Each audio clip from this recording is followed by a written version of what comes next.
ദൈവമേ നീ എന്നിൽ അനുദിനവും വളരണമേ, ഞാനോ കുറയണമേ.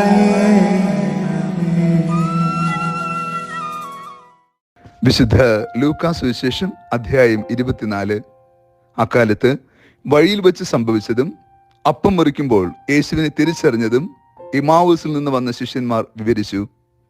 അവർ ഇത് പറഞ്ഞുകൊണ്ടിരിക്കുമ്പോൾ യേശു അവിടെ മധ്യ പ്രത്യക്ഷനായി അവരോട് അരുൾ ചെയ്തു, നിങ്ങൾക്ക് സമാധാനം. അവർ ഭയന്ന് വിറച്ചു. ഭൂതത്തെയാണ് കാണുന്നതെന്ന് അവർ വിചാരിച്ചു. യേശു അവരോട് ചോദിച്ചു, നിങ്ങൾ അസ്വസ്ഥരാകുന്നത് എന്തിന്? നിങ്ങളുടെ മനസ്സിൽ ചോദ്യങ്ങൾ ഉയരുന്നത് എന്തിന്? എൻ്റെ കൈകളും കാലുകളും കണ്ട് ഇത് ഞാൻ തന്നെ എന്ന് മനസ്സിലാക്കുവിൻ. എന്നെ സ്പർശിച്ചു നോക്കുവിൻ. എനിക്കുള്ളതുപോലെ മാംസവും അസ്ഥികളും ഭൂതത്തിന് ഇല്ലല്ലോ. എന്നിട്ടും അവർ സന്തോഷ ആധിക്യത്താൽ അവിശ്വസിക്കുകയും അത്ഭുതപ്പെടുകയും ചെയ്തപ്പോൾ യേശു അവരോട് ചോദിച്ചു, ഇവിടെ ഭക്ഷിക്കുവാൻ എന്തെങ്കിലുമുണ്ടോ? ഒരു കഷ്ണം വറുത്ത മീൻ അവർ അവന് കൊടുത്തു. യേശു അതെടുത്ത് അവിടെ മുൻപിൽ വെച്ച് ഭക്ഷിച്ചു. യേശു അവരോട് പറഞ്ഞു, മോശയുടെ നിയമത്തിലും പ്രവാചകന്മാരിലും സങ്കീർത്തനങ്ങളിലും എന്നെക്കുറിച്ച് എഴുതപ്പെട്ടിരിക്കുന്നതെല്ലാം പൂർത്തിയാകേണ്ടിയിരിക്കുന്നുവെന്ന് ഞാൻ നിങ്ങളോട് കൂടി ആയിരുന്നപ്പോൾ പറഞ്ഞിട്ടുണ്ടല്ലോ. വിശുദ്ധ ലിഖിതങ്ങൾ ഗ്രഹിക്കുവാൻ തക്കവിധം അവരുടെ മനസ്സ് അവൻ തുറന്നു.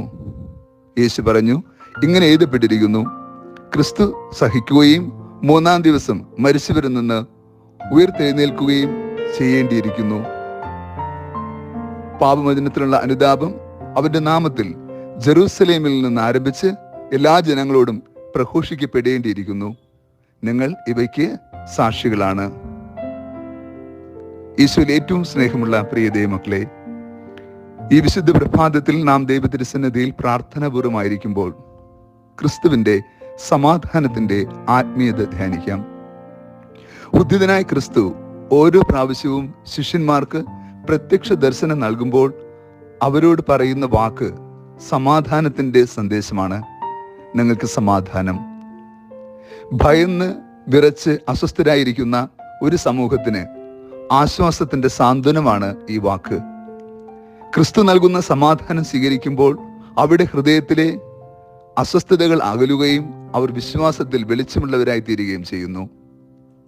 ഈ കാലഘട്ടത്തിൽ ക്രിസ്തുവിനെ അനുഭവിക്കുവാനുള്ള ഏറ്റവും മനോഹരമായ മാർഗം സമാധാനത്തിന്റെ മാർഗമാണ്.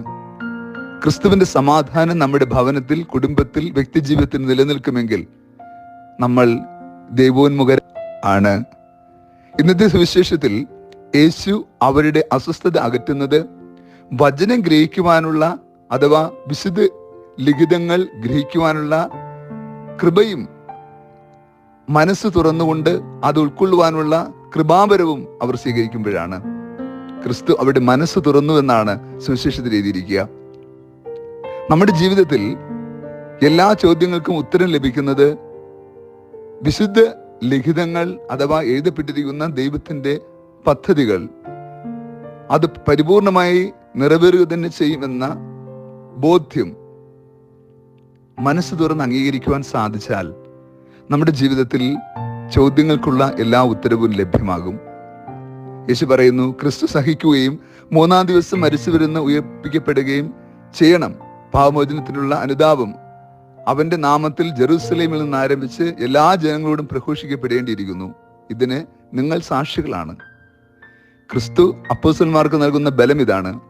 നിങ്ങൾക്ക് അറിയാവുന്ന സത്യങ്ങൾ തന്നെ, നിങ്ങളോട് ഞാൻ സംസാരിച്ച സത്യങ്ങൾ തന്നെ, നിങ്ങളോട് കൂടി ആയിരുന്നപ്പോൾ ഞാൻ അടയാളങ്ങളിലൂടെ അത്ഭുതങ്ങളിലൂടെ പ്രവർത്തിച്ചവ തന്നെ, പ്രവാചകന്മാരിലൂടെയും സങ്കീർത്തനങ്ങളിലൂടെയും കാലാകാലങ്ങളിലായി വെളിപ്പെടുത്തപ്പെട്ട വചനത്തിന്റെ തന്നെ സമ്പൂർണതയാണ് ക്രിസ്തുവിന്റെ ഉത്ഥാനവും ക്രിസ്തു നമുക്ക് നൽകുന്ന ദൗത്യമെന്ന് യേശു അവരെ ഓർമ്മപ്പെടുത്തുകയാണ്. യേശു പറയുന്നു, ഇവയ്ക്ക് നിങ്ങൾ സാക്ഷികളാണ്. ഈ കാലഘട്ടത്തിൽ നാം ക്രിസ്തു സാക്ഷികളായിരിക്കേണ്ടവരാണ്. നമ്മുടെ ജീവിത അനുഭവമാണ് നമ്മെ സാക്ഷ്യത്തിന് പ്രേരിപ്പിക്കുക. ക്രിസ്തു കൂടെയുണ്ടെന്നും ആ കൃപയുടെ സാന്നിധ്യം അറിയുകയും അനുഭവിക്കുകയും ചെയ്യുമ്പോൾ നാം കൂടുതൽ സ്നേഹത്തോടും തീഷ്ണതയോടും കൂടി അവന് സാക്ഷിയായി നിലകൊള്ളുകയും ചെയ്യും. നമ്മൾ സാക്ഷികളാകാൻ വിളിക്കപ്പെട്ടവരാണെന്ന ബോധ്യം നമുക്ക് വലിയ ഉത്തരവാദിത്വമാണ് നൽകുക. അപ്പോസ്തലന്മാർ ഈ ഒരു ബോധ്യം സ്വീകരിച്ചു കഴിഞ്ഞപ്പോഴാണ് അപ്പോസ്തല പ്രവർത്തനം 3-ാം അധ്യായത്തിൽ നമ്മൾ കാണുന്നത് അഭിമാനത്തോടെ അവർ ക്രിസ്തുവിനെ കുറിച്ച് പറയുകയും പ്രഘോഷിക്കുകയും ചെയ്തു. നിങ്ങൾ ക്രൂശിച്ച മിശിഹായാണ് ഞങ്ങൾ പ്രഘോഷിക്കുന്നത് എന്ന് പറയുവാനുള്ള ധൈര്യം അവർക്ക് ലഭ്യമായതും ഈ ഒരു സാക്ഷ്യത്തിന്റെ ആത്മീയതയിൽ നിന്നുകൊണ്ടാണ്. പ്രിയ ദൈവമക്കളെ, നമുക്ക് സാക്ഷികളാകാം. നമ്മുടെ അനുദിന ജീവിതത്തിൽ ക്രിസ്തുവിനെ അനുഭവിക്കുന്നത്, ക്രിസ്തുവിലൂടെ നമുക്ക് ലഭിക്കുന്ന നന്മകൾ, അവന്റെ കൃപയുടെ സാന്നിധ്യം, അവന്റെ നാമത്തിൽ നമ്മുടെ ജീവിതത്തിൽ ഉണ്ടാകുന്ന ആത്മീയാനുഭവം സാക്ഷ്യമായി ലോകത്തോട് വിളിച്ചു പറയാം. അങ്ങനെ നമ്മുടെ ജീവിതം മറ്റുള്ളവർക്ക് ഒരു അനുഗ്രഹമായി തീരട്ടെ.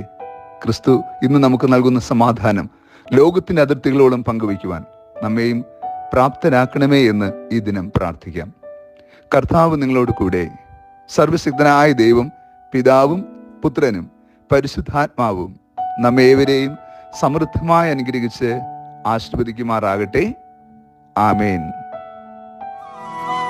സ്നേഹവാൻ ദൈവമേ, നീ എന്നിൽ